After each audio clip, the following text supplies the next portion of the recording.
This is the Definitely Uncertain podcast, brought to you by Goldrock Capital.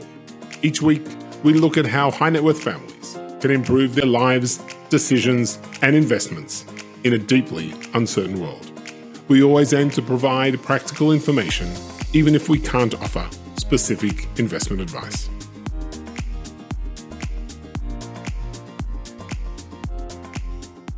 Welcome, everybody, to the Definitely Uncertain podcast. My name is Darren Rockman, and I am a partner at Goldrock Capital, the 21-year-old multifamily office servicing high net worth investors in Israel and around the world. Today is the 18th of May, 2021, and I am very pleased to have with me on the podcast today, once again, Jeffery Sacks, who is the head of EMEA Investment Strategy at Citi Private Bank, coming to us from London. Great to see you again. Great to see you, Jeffery. Thank you very much for joining us on the podcast. It was great last time. Looking forward to this one as well. So we have been in a bull market in equities now for as long as, really since the pandemic. Well, I'm going to start that question again. We've been in a bull market in equities really since March, April last year, 2020. That bull market really was focused largely on the tech sector. But over the time, it has changed and has moved and morphed. And one of the areas that has been perhaps a story that's been a little bit under the radar has been the European story and the European equity story. So, Jeffery, before we sort of look at the details of what's happening within markets, let's just talk about the pandemic in Europe. So what are you seeing? Is it under control? Are we reaching herd immunity? When's that expected to happen? Well, in the UK, the containment process last year did not go well, but the vaccine progress from December last year has been outstanding. And we're expecting that within a month, we're going to have close to herd immunity within the UK. And in Europe, the vaccine progress has been slightly slower. They're 6 to 8 weeks behind, but there's growing momentum. About 300 million European vaccines are likely to be applied this quarter, and they'll reach herd immunity by the autumn of this year. Okay, so well progressed, not quite as far ahead as Israel, but well progressed nevertheless. So given that, what do you see as the outlook for growth in the European region? It's improving strongly. We're in the early stages of what's going to be a really powerful rebound. Just briefly, the downturn was worse in Europe and the UK than elsewhere, partly because in Europe, the tourism sector is an important part of GDP, about 15% in many countries. In the UK, services make up 80% of the economy. That really took a severe downturn because of the nature of COVID. But now, looking forward, we firstly got significant policy support that's ongoing. Governments and central banks, they're telling us it's going to be accommodative through the emergency and beyond. But we've also now got, with the vaccine progress, the very strong likelihood of more mobility leading to pickups in both services and tourism at a time when there's clearly pent-up demand and also high savings have been built up over the last 12 months. Some of that is likely to be put to work as well. So the rebound is going to be in the region of 4.5% in Europe and slightly higher than that in the UK for this year. Okay, so a good background, both in terms of policy and also the fundamental economy. How does that reflect in company profits and earning per share forecasts into the rest of this year and then into next? Well, the great thing, Darren, is that it's feeding through very directly into earnings per share growth. In Europe, it's likely to be, on average, 40% EPS growth this year, and in the UK, wow, high 40s this year. And then we're starting to look forward to next year's earnings forecast. It's going to be another good year of 15 to 20% average EPS growth. Wow. So that's really quite stunning. But if we then look at the sort of price moves in European equities, so both in continental Europe and the UK, markets were sort of hit lows around November time. They've appreciated about 10% since then. So, how much further do you see there is to go in terms of an equity rebound in Europe? When we first went overweight in UK and Europe in November last year, that was before the Brexit trade deal and before there was signs of a vaccine. We were confident because the valuations were so depressed. We felt at the very least there was scope for a trading rebound.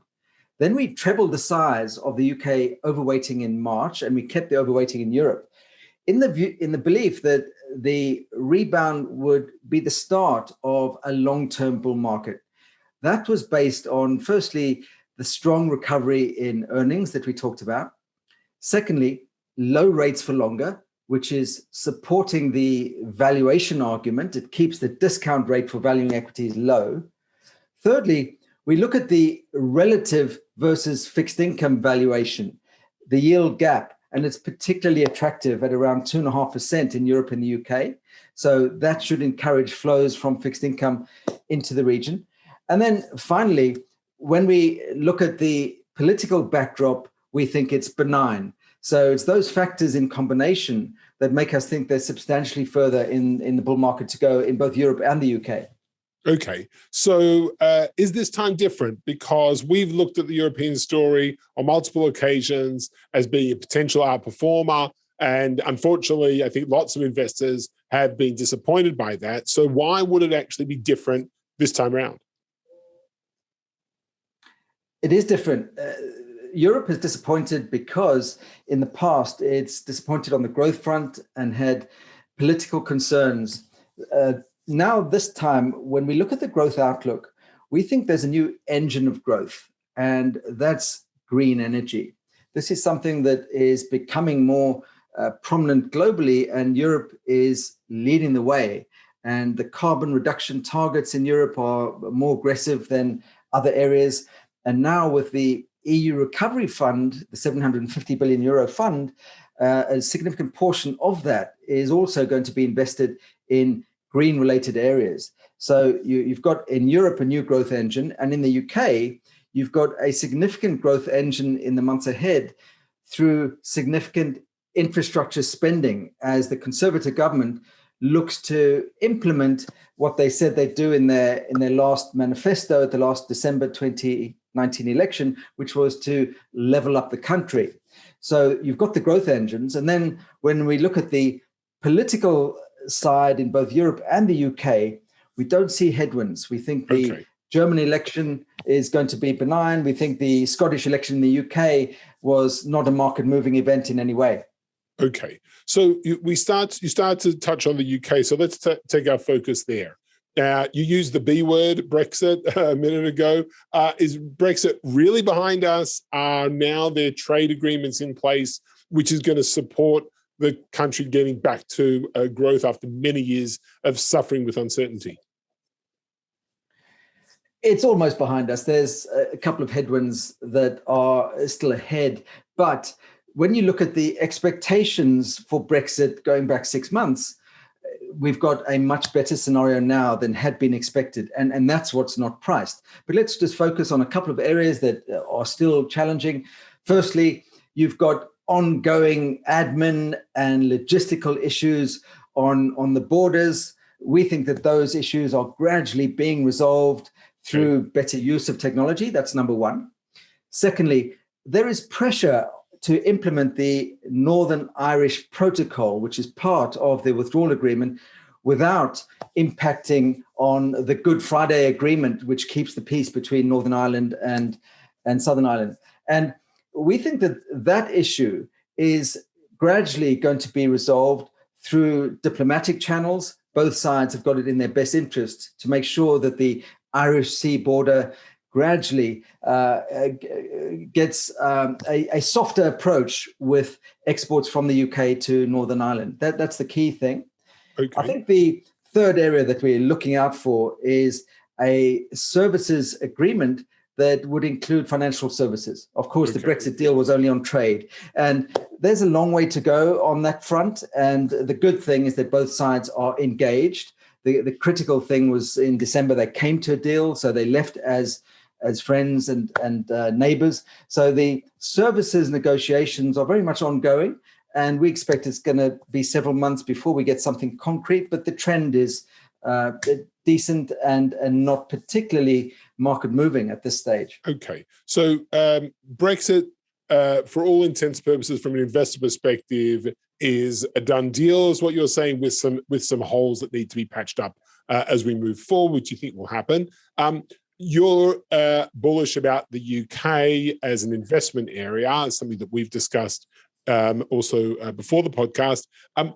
How would you go about playing the UK market? How does an investor take advantage of what you're seeing as GDP growth and an improved environment and government support? Well, the great thing is that the UK is a superb play on everything we're recommending at a global level.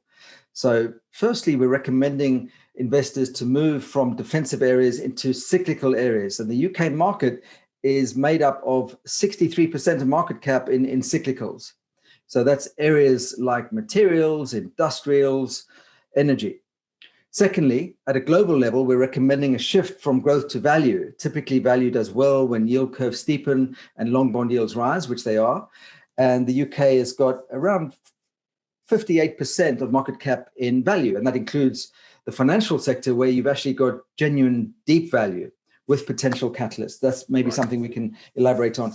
The third area that we like is the dividend yield that you can get in the UK. The average is 4%.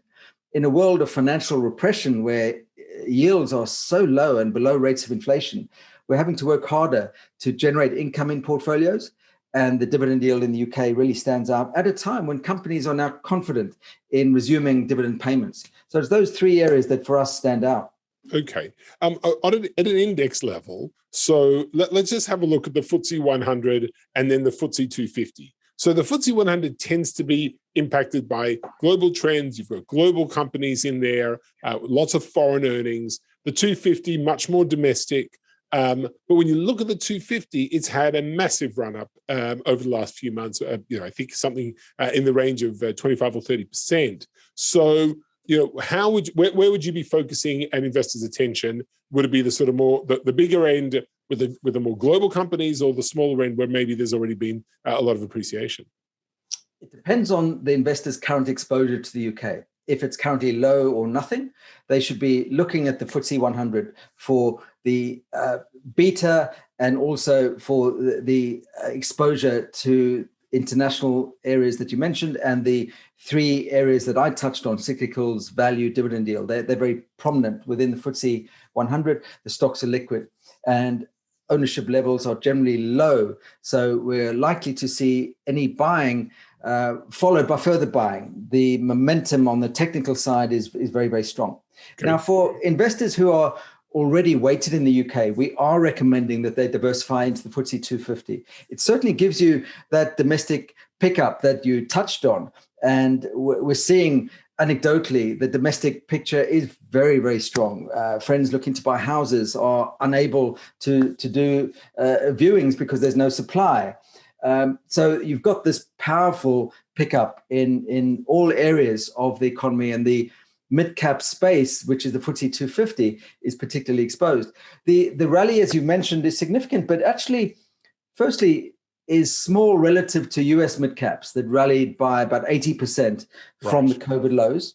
And secondly, in valuation terms, the multiple is at a premium to the FTSE 100, but a smaller multiple than it typically reaches during the mid-stage of a bull market. So we think there's further multiple expansion ahead, with the further price appreciation that we're expecting to match the US, but also be really well supported by earnings growth. So when we look at the breakdown of that 50% average EPS growth, mid-caps are particularly prominent in helping to drive that.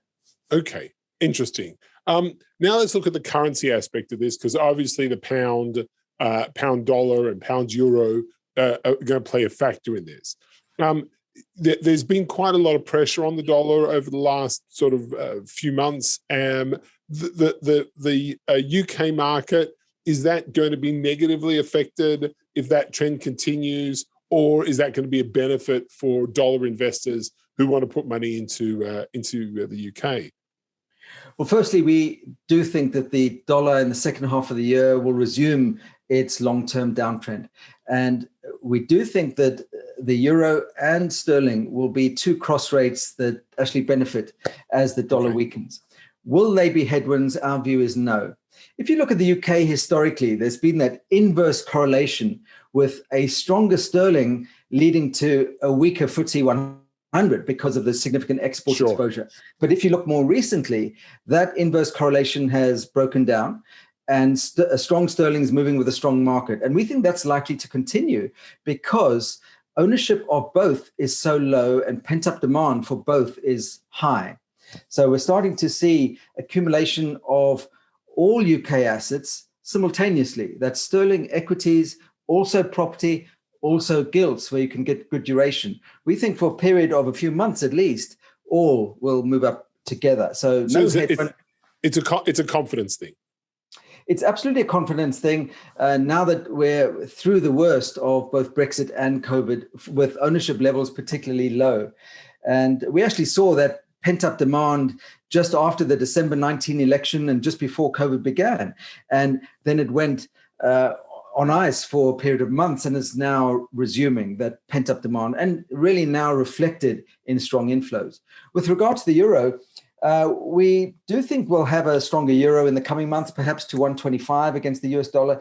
And we don't think it's going to be a significant headwind for the market because the earnings will significantly offset the appreciation aspect. So in net terms, we think the euro returns will be very, very strong. I think one final thing, Darren, is that for overseas investors looking at both markets, they no longer need to consider hedging because of these strong currency backdrops. And that's actually been a consideration for quite some time when they've looked at this region. And it's no longer that serious consideration. Okay, so in your view, you're getting a double whammy. You're getting on the positive side, you're getting a cheap market with good fundamentals underpinning it. And then you also have the potential for currency appreciation, which will improve, obviously, the value of your holding if you're a dollar investor, certainly, and not necessarily have to pay the price you paid once upon a time in lower markets as the pound strengthened. Very much so. It's in fact similar to what we've seen from many emerging markets over the years. When there's been inflows, it's tended to be with reflected in strong currencies and equities at the same time. Okay. And this region is going to act like emerging markets over the next few months. Well, who would have imagined the UK is an emerging market? Queen Victoria will be rolling in her grave, I think. Let's just touch on, you mentioned before bonds. There's been a lot of central bank buying, both at the corporate and the sovereign level. Are you expecting yields to go lower from here? Yes, we are. It's astonishing to say that, given where we've come from. But the weight of central bank buying is so significant relative to the size of available bonds at a time when there's also this ongoing financial repression, which means that investors are scrambling to find anything that's positive yielding, even if it's very, very low. So it's reflected, for example, in the new issuance market, where we're getting companies issuing high yield and investment grade at really modest coupons, and that's why they're looking to do it, refinancing at lower levels. But in almost every instance, they've been heavily oversubscribed and the aftermarkets have been strong because investors need to buy anything that's positive yielding. So when you look at the European environment, the average investment grade yield is about 70 basis points. It's historically low. It can move lower still. Right. And in high yield, it could move from the average of about 2.8 down to at least 2.5, assuming the ongoing Jeffrey, we're going to have to rename it because that's not what the word high in high yield was supposed to indicate. Maybe we just go back to calling them junk bonds. It's a very good point. And when we use the word high, it's certainly high relative to the cost of money. And that's what we think is a key driver over the coming months. So yes, very low yields, but they'll go lower still. Okay. And to round off, you mentioned green energy as being an area of growth for Europe and the UK. Give us a couple of examples. And why is this really important? Is this a fundamental part of the market, or is it going to be a fundamental part of the market? Well, it's becoming a global imperative to tackle the problem. And in November of this year, in the UK, the Global Climate Conference is being chaired by Boris Johnson, and he's going to be setting the agenda with a very strong UK position on climate change and tackling it, which he already has partly done in recent months. And he'll be working with his European and US allies to come up with a joint agenda that tackles the problem. Joe Biden, as president, is a very strong advocate. So that's also going to just reinforce the importance. But I think there's another aspect to it. I think you've got the pressure on governments to find new avenues for growth. And many are looking at infrastructure-related areas, and many of those are green energy related. And they're doing so at a time when the cost of funding has never been lower, as we've already talked about. So it makes enormous sense for governments to increasingly shift the burden of growth away from the central banks towards fiscal policy. And a lot of that is going to be through green initiatives. I think one final attraction for Europe is that you're going to get partial funding of this through the issuance of European sovereign bonds collateralized by the ECB. And that's going to be a first. So you're going to get a whole new asset class that is going to be, we think, very well received. And then when you look at the micro level, you've now got a growing universe of companies that are now tried and tested over 5 to 10 years. And many are now significant in market cap terms, delivering quarter after quarter in terms of growth. So we're finding more micro ways at the stock level to play the theme, as well as what's upcoming in bond issuance. Right. The skeptical, and I'll be a little bit contrarian here, the skeptical might say, well, all that's fine and well, but the cost of green regulation maybe outweighs the benefit that this is having for the European economy. How would you respond to that? Well, the cost is partly being borne by the recovery fund in Europe, a large portion of which is grants that are being allocated to needy countries.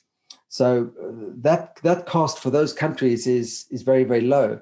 I think when you look at the cost benefit, you also need to take into account that the base level of output and potential growth in the region is low. It's starting from a position where we don't have a huge technology sector that's thriving as we've got in the US, and that's what's driven that market, of course. So the region is really seeking a new avenue for growth, and they're going to bear some cost in getting started, but it's the long-term outlook that governments will be looking at. And that's what we as investors and what we're advising our clients to do, is take that long-term view with this area. And that also implies take a long-term view with your European and UK equity exposures, because this will be an important part. Okay. Well, Jeffery Sacks, that was fantastic.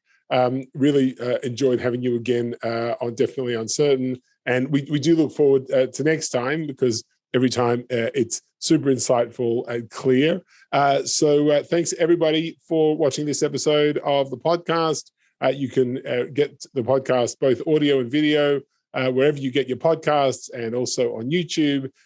Thank you to Jeffery for giving his time to us today. Thanks again. And we look forward to seeing you on future podcasts coming your way. Thanks, everybody. Thanks very much for having me, Darren. It's a great pleasure. Thanks, everyone.